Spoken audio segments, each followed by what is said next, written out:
যেতিয়া আমি সৰু আছিলোঁ, খোজ কাঢ়িবলৈ আৰু কথা পাতিবলৈ নিজেই শিকিছিলোঁ।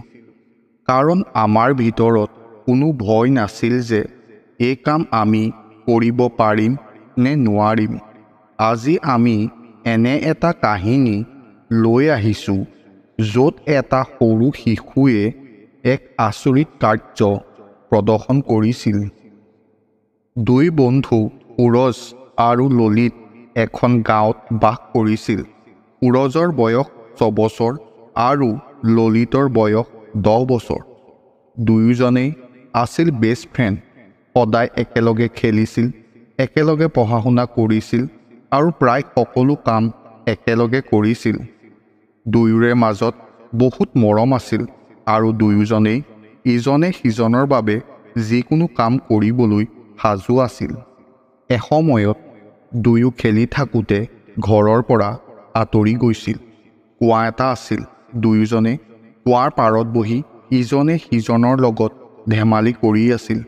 তাৰ পিছত দুয়োজনে কুঁৱাৰ পাৰত থিয় হৈ ইজনে সিজনক ধেমালিতে খুন্দা মাৰিবলৈ ধৰিলে। তেনেতে ললিতৰ ভৰিখন পিছলিলে আৰু সি কুঁৱাটোত সৰি পৰিল। তাক কুঁৱাত পৰি যোৱা দেখি সুৰজে বৰ ভয় খালে। সুৰজে সহায়ৰ কাৰণে জোৰে জোৰে চিঞৰিবলৈ ধৰিলে, কিন্তু সেই সময়ত তাত কোনো নাছিল। কি কৰিব লাগে সি বুজিব পৰা নাছিল। কুঁৱাৰ কাষতে ৰছী বান্ধি থোৱা বাল্টি এটা ৰখা হৈছিল। সি বুজিলে যে সি অলপ পলম কৰিলেই তাৰ বন্ধুৰ মৃত্যু হ'ব পাৰে। এই কথা ভাবি সি আৰু এক মুহূৰ্তৰ বাবেও অপেক্ষা নকৰিলে। সুৰজে বাল্টিটো কুঁৱাৰ ভিতৰত পেলাই দিলে। কুঁৱাৰ ভিতৰত ললিতে বাল্টিটোৰ ৰছীডাল হাতেৰে ভালকৈ ধৰিলে। সুৰজে নিজৰ সমস্ত শক্তি প্ৰয়োগ কৰি ললিতক উলিয়াই আনিবলৈ সফল হৈছিল। ললিত ওলাই অহাৰ লগে লগে দুয়োজনে ইজনে সিজনক সাৱটি ধৰিলে। তাৰ পিছত দুয়ো নিজৰ ঘৰৰ ফালে আগবাঢ়িল। দুয়োৰে অৱস্থা দেখি তেওঁলোকৰ পৰিয়ালৰ লোকে সুধিলে, এই অৱস্থা কিয় হ'ল? দুয়োজনে নিজৰ নিজৰ ঘৰত সমগ্ৰ ঘটনাটো বৰ্ণনা কৰিলে, কিন্তু কোনেও তাহাঁতক বিশ্বাস কৰা নাছিল। কাৰণ সকলোৱে ভাবিছিল যে 6 বছৰীয়া শিশু এটাই 10 বছৰীয়া শিশু এটাক কুঁৱাৰ পৰা উলিয়াই আনিব পৰাটো সম্ভৱ নহয়। লাহে লাহে তাহাঁতি নিজৰ কাহিনী সকলোকে ক'বলৈ ধৰিলে, কিন্তু তাহাঁতি কোৱা কথাবোৰত সকলোৱে হাঁহিলে। তাতে বুঢ়া মানুহ এজনো আছিল।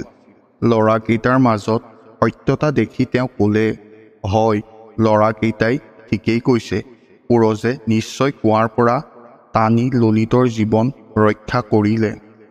গাঁৱত বহি থকা এজন ব্যক্তিয়ে বুঢ়াজনক ক'লে, হেৰা ককা, এই ল'ৰাকেইটাই কোৱা কথাবোৰ কিয় বিশ্বাস কৰি আছা? সিহঁত সৰু ল'ৰা, যিকোনো কথা ক'ব পাৰে। বৃদ্ধজনে ক'লে, কিয় ল'ৰাকেইটাই কোৱা কথাবোৰত সত্যতা থাকিব নোৱাৰে? ব্যক্তিজনে ক'লে, নিজে ভাবি চাওক, 6 বছৰীয়া শিশু এটাই কেনেকৈ 10 বছৰীয়া শিশু এটাক কুঁৱাৰ পৰা উলিয়াই আনিব পাৰে? বৃদ্ধজনে ক'লে, সুৰজে ললিতক কুঁৱাৰ পৰা উলিয়াই আনিবলৈ সক্ষম হ'ল কাৰণ সুৰজক এইটো অসম্ভৱ বুলি ক'বলৈ তাত কোনো নাছিল। আমি ডাঙৰ হ'লে মানুহে আমাক সকলো ধৰণৰ কাম কৰিবলৈ বাধা দিয়ে, আপুনি কৰিব নোৱাৰে বুলি কৈ, আৰু তাৰ পিছত আমি সঁচাকৈয়ে বিশ্বাস কৰোঁ যে আমি এইটো কৰিব নোৱাৰোঁ। কিন্তু সেই সময়ত শিশুটিয়ে নাজানিছিল কি সম্ভৱ আৰু কি সম্ভৱ নহয়। মাত্ৰ বন্ধুৰ প্ৰাণ ৰক্ষা কৰিব সি বিচাৰিছিল।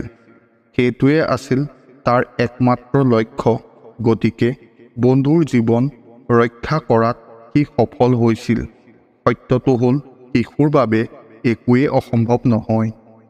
মানুহজনে বৃদ্ধজনৰ এই কথাষাৰ সঁচা বুলি বিবেচনা কৰি ক'লে, খুৰা, ইমান গভীৰ কথা আমি কেতিয়াও ভবা নাছিলোঁ।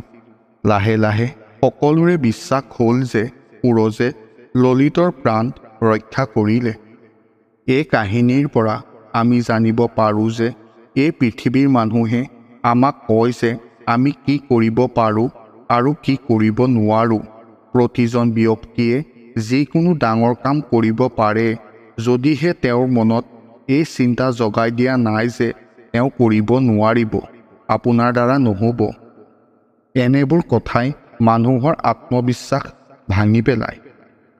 যদি আপুনি এই ভিডিঅ'টো চাই ভাল পালে তেন্তে ভিডিঅ'টো লাইক আৰু শ্বেয়াৰ কৰক আৰু এনেকুৱা ধৰণৰ ভিডিঅ' পাই থাকিবলৈ আমাৰ চেনেলটো ছাবস্ক্ৰাইব কৰি লওক।